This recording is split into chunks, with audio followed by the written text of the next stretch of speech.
తాకట్లో ఉన్న బంగారాన్ని విడిపించి ఆ రోజున మార్కెట్ ధర కట్టి మిగిలిన డబ్బును మీకు అందిస్తుంది కొమ్మూరి గోల్డ్.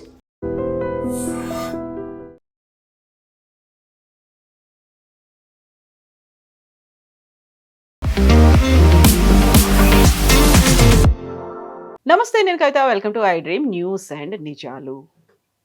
ఈ సంవత్సరం వెస్ట్ బెంగాల్లో ఎన్నికలు జరగబోతున్నాయి. ఈ నేపథ్యంలోనే స్పెషల్ ఇంటెన్సివ్ రివిజన్ అనేది ప్రారంభమైంది. దానికి సంబంధించి బోల్డ్ అన్ని ఆరోపణలు, విమర్శలు వినిపిస్తున్నటువంటి తరుణంలోనే రాజకీయ వ్యూహకర్త Prashant Kishor office, IPAC director Prateek Sinha కార్యాలయాలు, ఇళ్ల మీద కూడా ఈడీ సోదాలు చేసింది. ఇక్కడే ఈడీ కీలకమైనటువంటి సమాచారాన్ని సేకరించే పనిలో ఉన్నప్పుడే మమతా బెనర్జీ వచ్చారు, అక్కడున్నటువంటి పలు డాక్యుమెంట్లను తీసుకువెళ్లారు అనేటువంటి ఆరోపణలు కూడా వినిపిస్తున్నాయి. సో ఒకరి మీద ఒకరు ఆరోపణలు చేసుకుంటున్నారు. బట్ ఈడీ ఎందుకని ఐపాక్ కార్యాలయం మీద దాడి చేసింది? ఏం ఆధారాలున్నాయి? ఆరోపణలు ఎలా ఉన్నాయి? మనతో పాటుగా ఉన్నారు సీనియర్ జర్నలిస్ట్ సురేష్ కొచ్చతిల్ గారు.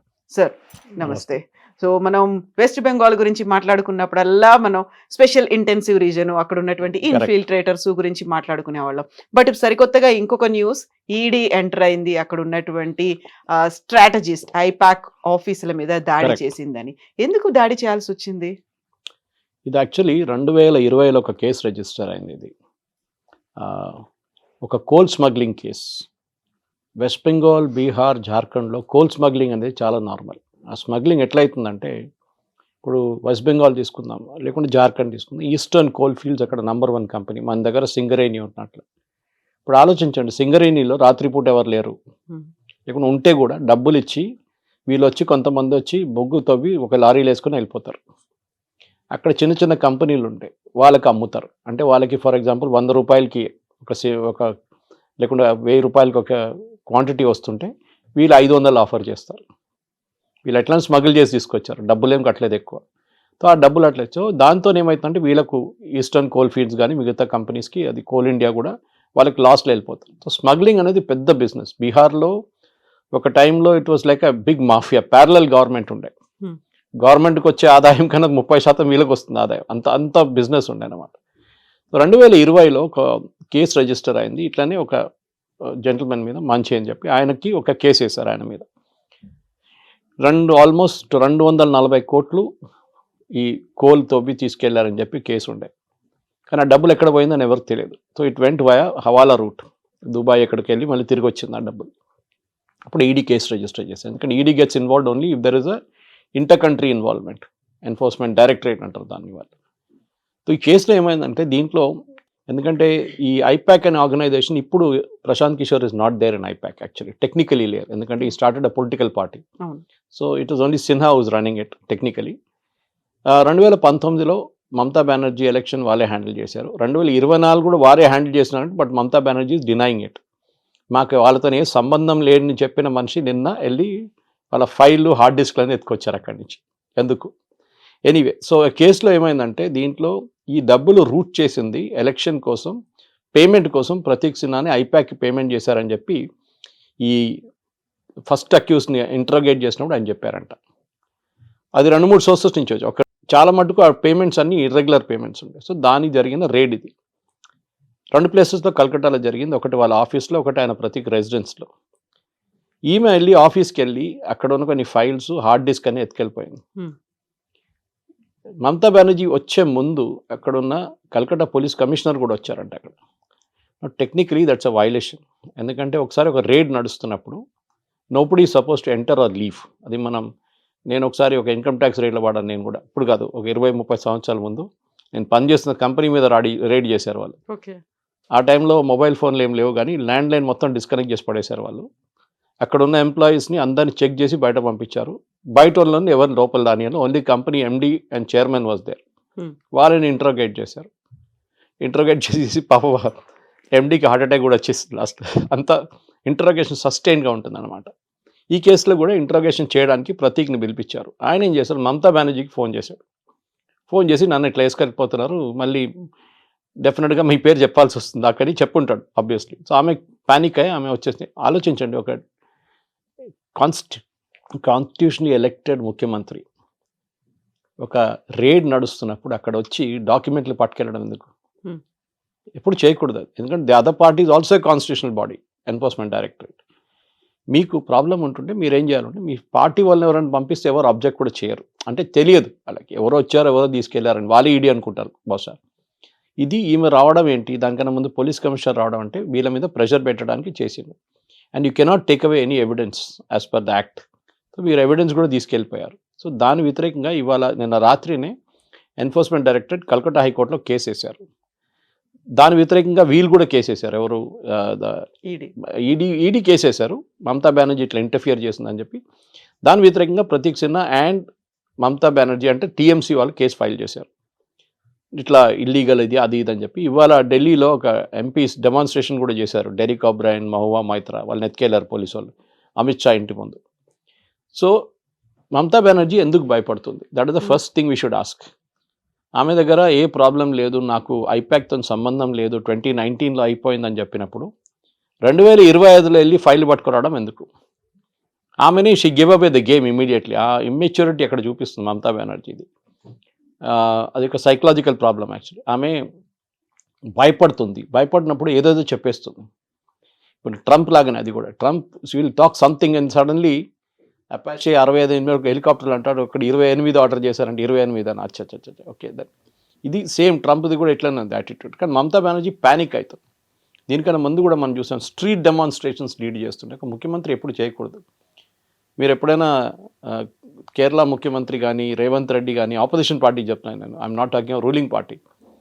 ఇట్లాంటి స్టాలిన్ లాంటి వాళ్ళు ఎప్పుడైనా రోడ్డు మీద ప్రొసెషన్ తీసి ఊరేగింపు తీసి ప్రొటెస్ట్ చేసిన చూసారా? Mamata Banerjee regular every week ఉంటుంది. ఏదైనా ఒక సబ్జెక్ట్ మీద ఒక ధర్నా ప్రొసెషన్, వాళ్ళ పార్టీ వాళ్ళందరూ ఎంటబడతారు, పెద్ద పబ్లిసిటీ దానికి వస్తుంది. ఇన్ దిస్ కేస్ ఆల్సో ఆమెకి అక్కడ వెళ్ళి డాక్యుమెంట్ తీసుకోవడానికి ఎందుకు వెళ్ళింది? ఆమె ఏమంటుందంటే నా పార్టీ డీటెయిల్స్ అంతా దాంట్లో ఉందంటున్నా. సో పార్టీ డీటెయిల్స్ ఎందుకు భయపడుతున్నారు? ఏం పార్టీ డీటెయిల్స్ ఉంది? పేమెంట్ డీటెయిల్స్ ఉందా? మీ పార్టీలో ఉన్న అసెట్స్ గురించి డీటెయిల్స్ ఉందా? ప్రతీక్ సిన్హా దగ్గర ఎందుకు పెట్టారు మీరు? మీ ఆఫీస్లో పెట్టాలి కదా. Why is he handling those details? లేదు మా క్యాండిడేట్స్ లిస్ట్ ఆయన దగ్గర ఉందంట. క్యాండిడేట్ లిస్ట్ ఇంకా ఎలక్షన్ అనౌన్స్ చేయలేదు కదా.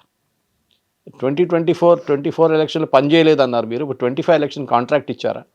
అది కూడా డీటెయిల్స్ లేదు ఆమె దగ్గర. సో ద ఓవరాల్ మిక్స్ ఏమైందంటే కవిత గారు, మమతా బెనర్జీ ఇప్పుడు చాలా మటుకు ప్యానిక్ అయిపోతుంది. Her panic is understandable. ఎందుకంటే చాలా మటుకు ప్యానిక్ ఎందుకంటే ఓడిపోతారని ఒక భయం ఉంది.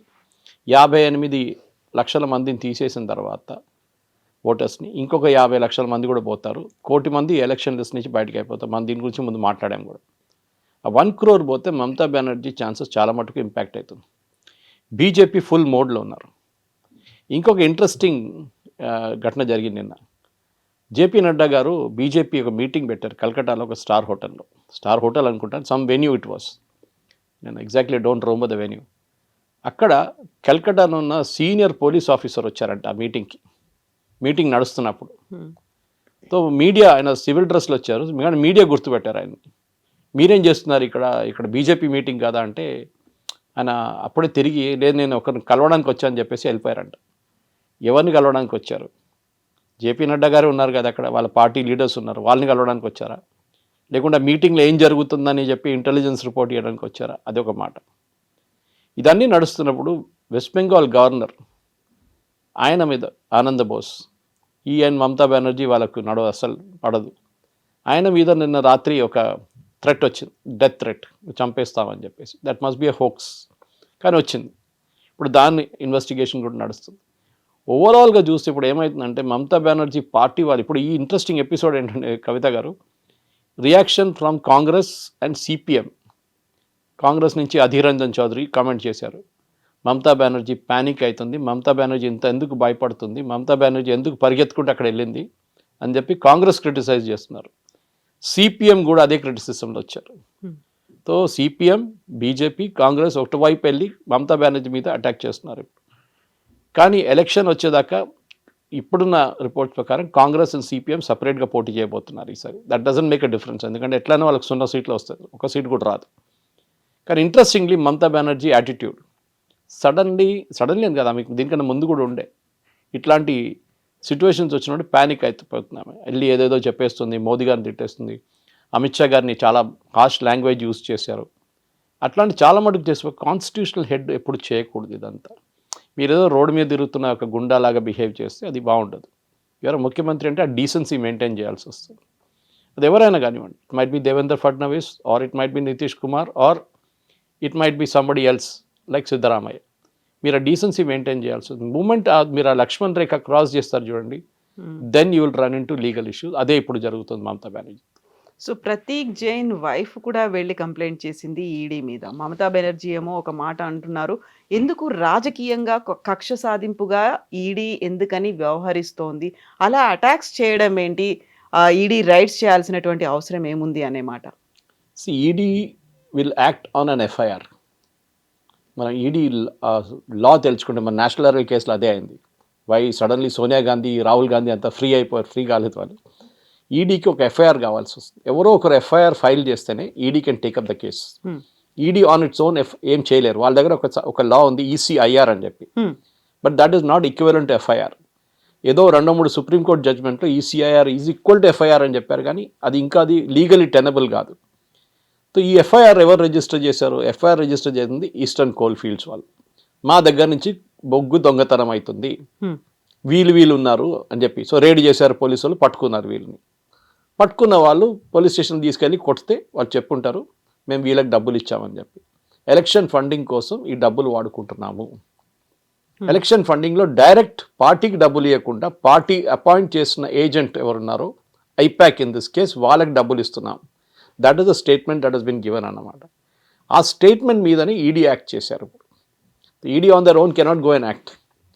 సో మమతా బెనర్జీ చెప్తున్న ఆరోపణలు రాష్ట్రీయం కక్ష 2020 కేసు ఇది, అప్పటి నుంచి నడుస్తుంది కేసు. అప్పుడే చెప్పాలి ఉండే కదా. ఇప్పుడు ఎందుకు జరిగిందంటే ఈ ఐపాక్ మూవ్మెంట్ డబ్బులు తెలిసిన దాంట్లో ఐపాక్లోనే ఎవరో బయటకు వచ్చి చెప్పారు, ఈ డబ్బులు ప్రతీక్ సిన్హాకు వచ్చింది, బీహార్ ఎలక్షన్లు కూడా వాడుకున్నారంట. సో ఇదే ఆరోపణ ఒకసారి డబ్బుల గురించి కెప్టెన్ అమరీందర్ సింగ్ చేశారు. ఆయనకి ఐపాక్కి ఒకసారి పెద్ద కొట్లాట జరిగింది. దాంతో after that they didn't work together. కాంగ్రెస్లో ఉన్నారు అప్పుడు అమరీందర్ సింగ్ గారు, ముఖ్యమంత్రి ఉన్నప్పుడు. ఈ sir I don't want to do anything these fellows, వీళ్ళ కరప్ట్ ఫెలోస్ అన్నారు. I worked with Prashant Kishor. నేను డిస్క్లైమర్ పెట్టేస్తాను ముందే. 2014 లోక్సభ ఎలక్షన్లో వారణాసిలో ఆయన టీం ఒకటి ఉండే అక్కడ మోదీ గారి కోసం. అప్పుడు నేను అక్కడ వెళ్ళాను, but I didn't directly work with. ఇక్కడ 2-3 ప్రోగ్రామ్ చేసి ఇచ్చాను. ఇది మన హోలోగ్రామ్ టెలికాస్ట్ ఉంటే భోంగీర్లో ఒకటి చేశాను, ఇప్పుడు మా ఇంటి దగ్గర ఒకటి చేయించాను అల్వాలో, మోదీ వచ్చి నిలబడి మాట్లాడారు. That I got it done. Next one అక్కడ కేశవ్ మెమోరియల్ కాలేజ్లో చేయించాను. అట్లాంటి చాలా పని, చాయ్ పై చర్చ చాలా చేయించాను. కానీ these were all a part of the campaign. Direct dealing వాళ్ళతో లేదన్నమాట. కానీ సేమ్ టైం ప్రశాంత్ కిషోర్ ఆ టైంలో చాలా ప్రొఫెషనల్ మనిషి ఉండే. ఇప్పుడు కూడా బహుశా ప్రొఫెషనల్గా ఉన్నారు, కానీ పొలిటికల్ ఏం వచ్చేసింది ఆయనకి. మోదీ గారు నాకు ఇప్పుడు కూడా గుర్తు, నేను గాంధీనగర్ వెళ్ళినప్పుడు 2013 మోదీ గారు ఆఫీస్కి వెళ్ళినప్పుడు హీ వాజ్ దేర్ ఆ టైంలో. సో ఆ టైంలో మోదీ గారిని కలిసినప్పుడు, నేను కలిసినప్పుడు హీ వాజ్ ఆల్సో సిట్టింగ్ పక్కనే ఒక క్యాబిన్లో ఆయన కూర్చున్నారు. అప్పటి నుంచే క్యాంపెయిన్ ప్లాన్ చేస్తున్నారు. అంటే ఆయన ముఖ్యమంత్రి అప్పుడు, కానీ మోదీ గారు ఇమేజ్ బిల్డప్ చేయడంలో ఆఫ్టర్ 2002 ఆ ఇమేజ్ ఇంప్రూవ్ చేయడంలో చాలా మటుకు ప్రశాంత్ కిషోర్ పనిచేశారు. ఆయన దగ్గర పనిచేసే వాళ్ళ టీం డాయిష్ బ్యాంక్ నుంచి, సిటీ బ్యాంక్ నుంచి, Pepsi, coke, you name it, అంత పెద్ద పెద్ద కంపెనీ, అడ్వర్టైజింగ్ కంపెనీ, అక్కడి నుంచి ఫారిన్ కంట్రీస్ నుంచి వచ్చిన ఇండియన్స్ వచ్చి పనిచేశారు ఇక్కడ. నచ్చి వాళ్ళకి జీతాలు ఇవ్వాల్సి వస్తుంది. అట్ ద సేమ్ టైం బహుశా ప్రశాంత్ కిషోర్ చెప్పారంట, వాళ్ళ సేమ్ ఓన్ కొలీగ్స్ చెప్పారు నాకు, that I cannot pay you the same salary, మీకు యూఎస్లో వచ్చే అదే శాలరీ నేను పే చేయలేను, బట్ మీకు ఒక బతకడానికి, మీ పిల్లల ఫీజు కట్టడానికి, మీకు మంచి ఇల్లు ఉండడానికి, మీ వైఫ్ వచ్చారు అక్కడి నుంచి యూఎస్ నుంచి, మీకు ఒక క్వాలిటీ ఆఫ్ లైఫ్ కోసం I will pay you some money అని చెప్పి ఆ ఫండ్స్ తీసుకొచ్చారు. అప్పుడు కూడా పెద్ద కాంట్రవర్సీ ఉండే, ఈ ఫండ్స్ ఎక్కడి నుంచి వచ్చిందని చెప్పి. అప్పుడు ఉన్న మీడియాలో కూడా ఈ క్వశ్చన్స్ వచ్చింది, ఇది ఎవరి దగ్గర నుంచి డబ్బులు వచ్చినాయి ప్రశాంత్ కిషోర్కి. అప్పుడు it was called citizens for accountable governance, not to confuse with CAG. మన సిఏజీ కాదు అది, గవర్నమెంట్ సిఏజీ కాదు, but this is also called CAG. దాని తర్వాతనే ఆఫ్టర్ మోదీ గారితో స్ప్లిట్ అయిన తర్వాత, ఎందుకంటే ఎలక్షన్ అయిన తర్వాత మోదీ గారు కలిసినప్పుడు 2014 ప్రశాంత్ కిషోర్ చాలా పెద్ద స్టేట్మెంట్లన్నీ ఇవ్వడం మొదలుపెట్టారు. నేనే చేయించాను, నేనే, మోదీ గారు నాతోనే కలిసారు, Chai pe Charcha was my idea. Yes, correct, it was his idea, no doubt about it. ఎందుకంటే మణిశంకర్ అయ్యర్ గారు కామెంట్ చేసినప్పుడు ఆ రోజు ఏఐసిసి ఆఫీస్లో వచ్చి, ఏఐసిసి మీటింగ్లో కావాలంటే నువ్వు ఛాయ్ అమ్ముకోవచ్చు మోదీ, ప్రధానమంత్రి ఎప్పుడు కాలేరని చెప్పినాం. That same evening they decided on Chai pe Charcha. Hologram telecast also same thing, but first day fail అయింది. నాకు ఇప్పుడు కూడా భోంగీర్లో ఇంద్రసేన్ రెడ్డి గారు ఉన్నప్పుడు టెలికాస్ట్ శాటిలైట్ ప్రాబ్లం వచ్చింది ఆల్ ఓవర్ ద కంట్రీ. కానీ హీ వర్క్ రియలీ హార్డ్. కానీ ఈ బికేమ్ గ్రీడీ అయిపోయారు చాలా మటు కవిత గారు. ఒకసారి డబ్బులు చూసిన తర్వాత మనిషికి పిచ్చి పట్టేస్తుంది, ఇంకా డబ్బులు అని చెప్పేసి. అండ్ పొలిటికల్ అంబిషన్ కూడా వచ్చేసింది. ఆయన క్యాబినెట్ పోస్ట్ కావాలని చెప్పి ఒక రూమర్ ఉండే ఆ టైంలో, నిజం అనుకుంటాను నేను.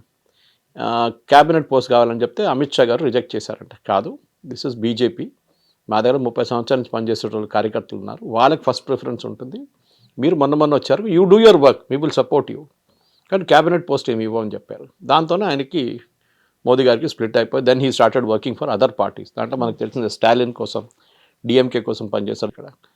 He work from Mamata Banerjee, even Nitish Kumar పనిచేశారంటున్నారు, బట్ ఐఎమ్ నాట్ రియలీ ష్యూర్. ఇట్లాంటి చాలామంది పార్టీస్ పనిచేశారు ఆయన. బట్ ఇప్పుడు జరిగిన దాంట్లో ఐఎమ్ సర్ప్రైజ్ ఆయన పేరు లేదు. It's only Prateek Sinha's name was coming out. Why? ఇది ఒక maybe there is some information which came from Prashant Kishor himself. నాకు అదే డౌట్ వస్తుంది, ఆయన ఇచ్చిన ఇన్ఫర్మేషన్ అయినా ఇది ఈ డబ్బులు, ఎందుకంటే ఆయనకి పొలిటికల్గా it will be a big blow for him. ఇది ఆయన పేరు కూడా దీంతో చేర్చుకుంటే ఆయన పొలిటికల్ ఈయనకు సినాకి ఏం పోదు, is a guy running I-PAC.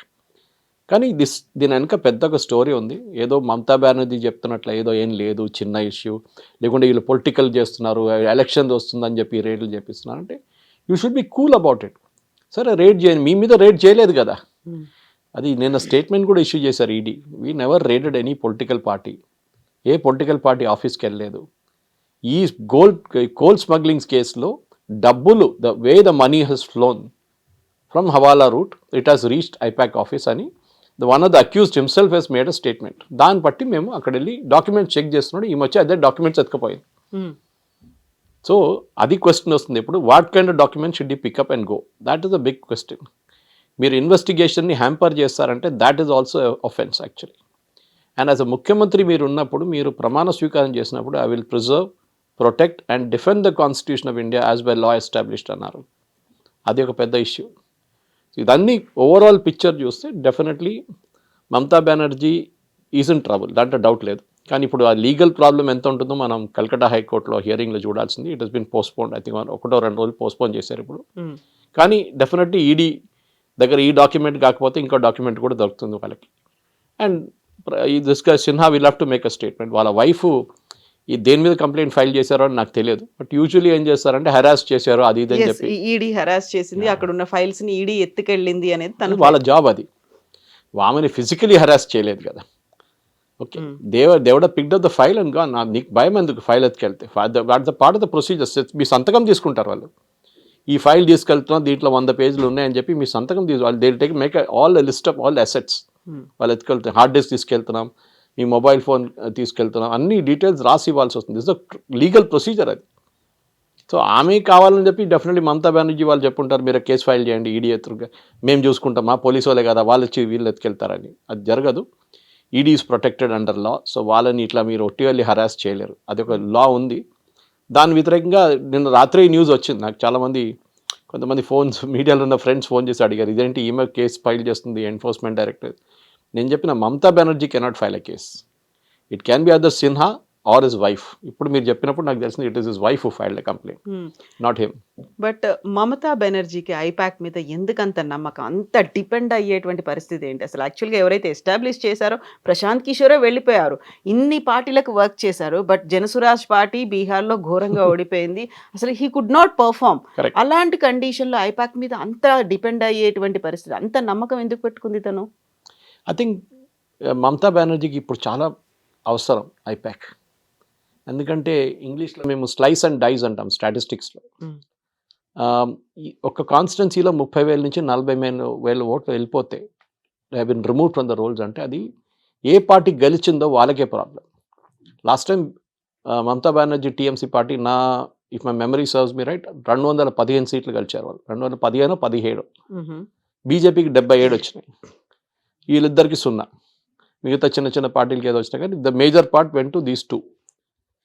ఇప్పుడు 30,000 నుంచి 50,000 ఓట్లు ఎస్పెషల్లీ కల్కటా చుట్టుపక్కల ఉన్న ఏరియాస్ నుంచి వెళ్ళిన ఓట్లు మనకి ఇప్పుడు కనిపిస్తుంది. ఇంకా ఈ నెక్స్ట్ లెవెల్లో దాంతో హియరింగ్ తర్వాత ఇంకొక 50 లక్షల మంది తీసేస్తే దెన్ ఈ 75 ఉన్న సీట్లు బీజేపీది పెరిగి మినిమం 120కి వస్తుంది. అక్కడ ఉన్న 2015 తగ్గి 140కి వస్తుంది, లేకుంటే 130కి వస్తుంది. So it will B touch and go. ఇక్కడ మమతా బెనర్జీకి ఐపాక్ పనికి వస్తుంది. ఐపాక్ వాళ్ళ వర్కింగ్ కల్చర్ చాలా బాగుంది. దాంట్లో it does not dispute on that. కాంగ్రెస్ వైపు ఇప్పుడు సునీల్ కనుగోలు అని ఉన్నారు. He is strategist. ఇప్పుడు కేరళకి వెళ్ళి మేము 100 సీట్లు గెలవబోతున్నా అని చెప్పి ప్రెడిక్ట్ చేశారంట. దీనికన్నా ముందు బీహార్లో కూడా ప్రెడిక్ట్ చేశారు, మాకు 2/3 మెజారిటీ వస్తుందన్నారు. తేజస్వితోనే రాలేదు అక్కడ. హర్యానా గెలిచేసామని చెప్పారు, అక్కడ ఓడిపోయారు. So Sunil Kanugolu is trying to replicate Prashant Kishor, కానీ he's not succeeding in that. ఆయనకు ఒకటే అడ్వాంటేజ్ ఏంటంటే is very close to Rahul Gandhi. So ఎవరు ఆయన ఏమన్నారు, ఆయన ఎంత 200 సీట్లు గెలుస్తా అంటే కూడా ఎస్ అని చెప్తారు అక్కడ. సో ఈ పరిస్థితుల్లో now Mamata Banerjee is dependent on Prashant Kishor. ఎందుకంటే ప్రతి కాన్స్టిట్యున్సీలో కవిత గారు ఎలక్షన్ ముందట్లాగా కాదు ఇప్పుడు. ఎస్పెషలీ లాస్ట్ 15 ఇయర్స్లో ఎలక్షన్ చాలా మటుకు మారిపోయింది. 15 సంవత్సరాల్లో యంగ్ ఓటర్స్ని అట్రాక్ట్ చేయడం చాలా డిఫికల్ట్ అయిపోతుంది. వాళ్ళు టీవీ చూడరు, పేపర్ చదవరు, మీరు ఏ మీడియంకి వెళ్ళినా కానీ సోషల్ మీడియాలో బహుశా కొంచెం ఉంటారు, ఇన్స్టాగ్రామ్లో ఉంటారు వాళ్ళు. సో వాళ్ళని అట్రాక్ట్ చేయడం అంటే చాలా మటుకు ఇట్లాంటి ఏజెన్సీస్ మీకు కావాల్సి వస్తుంది. వాళ్ళు టిపికల్ అడ్వర్టైజింగ్ లాగా క్యాంపెయిన్స్ డెవలప్ చేస్తారు. ఆ క్యాంపెయిన్ కూడా మైన్యూట్లీ టార్గెట్ చేస్తారు వాళ్ళు. ఫర్ ఎగ్జాంపుల్ ఐటీ సెక్టర్లో ఉన్న వాళ్ళు ఐటీ సెక్టర్ ఆ ఇష్యూస్ పెట్టి ట్యాకిల్ చేస్తారు. ఫార్మాలో పనిచేస్తున్న వాళ్ళు ఫార్మింగ్ కమ్యూనిటీలో ఆర్గానిక్ ఫార్మింగ్ చేస్తున్న చాలామంది చదువుకున్న వాళ్ళు వాళ్ళు టార్గెట్ చేస్తారు సపరేట్. అన్ఎంప్లాయిడ్ని ఇంకో రూట్లో టార్గెట్ చేస్తారు. సో ఈ స్లైసింగ్ అండ్ డైసింగ్లో వీళ్ళు Prashant Kishor team is very good. వాళ్ళ call centre operations is even excellent, చాలా బాగా చేస్తారు వాళ్ళు. సో బహుశా ఇప్పుడు మమతా బెనర్జీకి వీళ్ళు కావాలి ఇప్పుడు మోర్ దెన్ వాట్. దానికోసం ఆమె నిన్న ఇచ్చిన స్టేట్మెంట్ తర్వాత నేను కూడా సర్ప్రైజ్ అయిపోయాను. 2019లో మా కోసం పనిచేశారని చెప్పిన వాళ్ళు 2025లో మమతా బెనర్జీ పార్టీ ఫైల్స్ ఎందుకు పెట్టుకున్నారు? సో పాసిబ్లీ ఆమె కాంట్రాక్ట్ రిన్యూ చేసుకుని ఉంటుంది ఇప్పుడు 2026 ఎలక్షన్స్ కోసం. She would renewed the contract with IPAC. అదే that's only reason I see. ఎందుకంటే ఆమె చెప్తుంది కదా క్యాండిడేట్ లిస్ట్ ఉంది వాళ్ళ దగ్గర అని. అంటే ఆబ్వియస్లీ క్యాండిడేట్ లిస్ట్ డిసైడ్ చేశారు, అట్లీస్ట్ టెంటేటివ్ లిస్ట్ డిసైడ్ చేశారు, అది ఐపాక్ దగ్గర ఉండిపోయింది. ఐపాక్ వాళ్ళు స్ట్రాటజీ డెవలప్ చేస్తున్నారు. ఈ క్యాండిడేట్ని అక్కడ వెళ్ళి ఆ కాన్స్టిట్యున్సీ వెళ్ళి వాళ్ళు సర్వేలు చేస్తారు. ఇప్పుడు 5 క్యాండిడేట్ మమతా బెనర్జీ పేర్లు ఇస్తే 5 పేరు తీసుకొని కాన్స్టిట్యున్సీలో వెళ్ళి ఒక సర్వే 50,000 మందిని కాంటాక్ట్ చేస్తారు. ఈ క్యాండిడేట్ని మీరు ఈ 5 మంది ఉంటే మీరు ఎవరికి ఓటేస్తారు టీఎంసీలో అంటే వాళ్ళు చెప్తారు XYZ. అది బట్టి వాళ్ళు వచ్చి మళ్ళీ మమతా బెనర్జీకి ప్రజెంటేషన్ చేస్తారు. ప్రతి కాన్స్టిట్యున్సీలో we'll popular then she will take a call on that. అది బహుశా చేస్తున్నారు. ఆ డీటెయిల్స్ ఈ లిస్ట్లో ఉండిపోయింది. అదే ఆ గ్రీన్ ఫైల్ తీసుకొని ఆమె బయటకు వచ్చింది నిన్న. పాసిబుల్లీ ఆ గ్రీన్ ఫైల్లో ఆ డీటెయిల్స్ ఉండే నిన్న క్యాండిడేట్ లిస్ట్. అది భయపడుతున్నారు. ఆ క్యాండిడేట్ లిస్ట్ గట్రా బీజేపీ దగ్గర వెళ్ళిపోతే వీళ్ళు గుంజుకుంటారు అటువైపు అని చెప్పి భయం ఉండొచ్చు. So I think she is dependent, దాని డౌట్ లేదు. ఎందుకంటే వాళ్ళ పార్టీ ఇన్ఫ్రాస్ట్రక్చర్ అనేది లేదు వాళ్ళ దగ్గర. She and her nephew Abhishek Banerjee వీళ్ళిద్దరే ఉన్నారు. ఆమెకి అభిషేక్తోని కూడా ఏదో డిఫరెన్స్ ఒపీనియన్ ఉందని చెప్పి కల్కటాలో ఉన్న కొన్ని బెంగాలీ న్యూస్ పేపర్స్ రిపోర్ట్ చేస్తున్నారు. దీనికన్నా ముందు కూడా వీళ్ళిద్దరు నడువిట్లో కొంచెం డిఫరెన్స్ ఒపీనియన్ వచ్చింది. సో దాని తర్వాత మళ్ళీ ఆమె she took him back in to the party. Like same with Mayawati కూడా నెవ్యూ మీద డిపెండెంట్ అయి ఉన్నారు.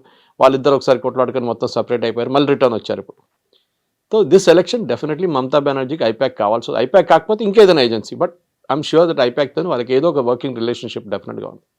So BJP Mamata Banerjee panic అవుతుంది అంటే ఒక మీనింగ్ అనేది ఉంది, బట్ కాంగ్రెస్ అండ్ సిపిఐ కూడా అదే మాట ఎందుకు అంటున్నాయి?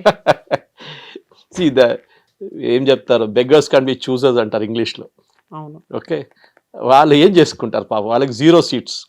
వాళ్ళ క్రెడిబిలిటీ రావాలంటే బీజేపీని అటాక్ చేస్తే వాళ్ళకి 10 సీట్లు కూడా రావు. ఎందుకంటే బీజేపీ హిందూస్ ఓటు మీద బతుకుతారు వాళ్ళు మోస్ట్లీ.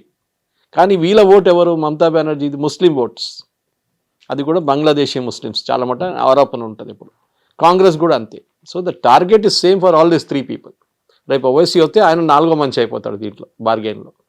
సో ఈ 4 టార్గెట్ చేయాల్సింది ఒకటే ఓటర్. సో ఈమె వాళ్ళ ముందు ఆ ఓటర్ ముందు మమతా బెనర్జీని ఒక షేడీ క్యారెక్టర్గా చూపించి మాకు 2 సీట్లు వస్తే కదా అని చెప్పి గుంజుకుంటున్నారు అంతే.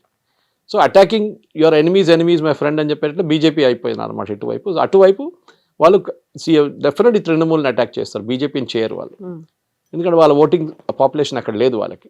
సో దానికోసం బహుశా ఇవాళ కానీ అధీర్ రంజన్ చౌదరి స్టేట్మెంట్ ఇచ్చారని చెప్తే అది కొంచెం డౌట్ఫుల్. ఎందుకంటే అధీర్ రంజన్ చౌదరికి కాంగ్రెస్ పార్టీలోనే ప్లేస్ లేదు ఇప్పుడు. ఈసారి సీట్ ఇస్తారో లేదో తెలియదు.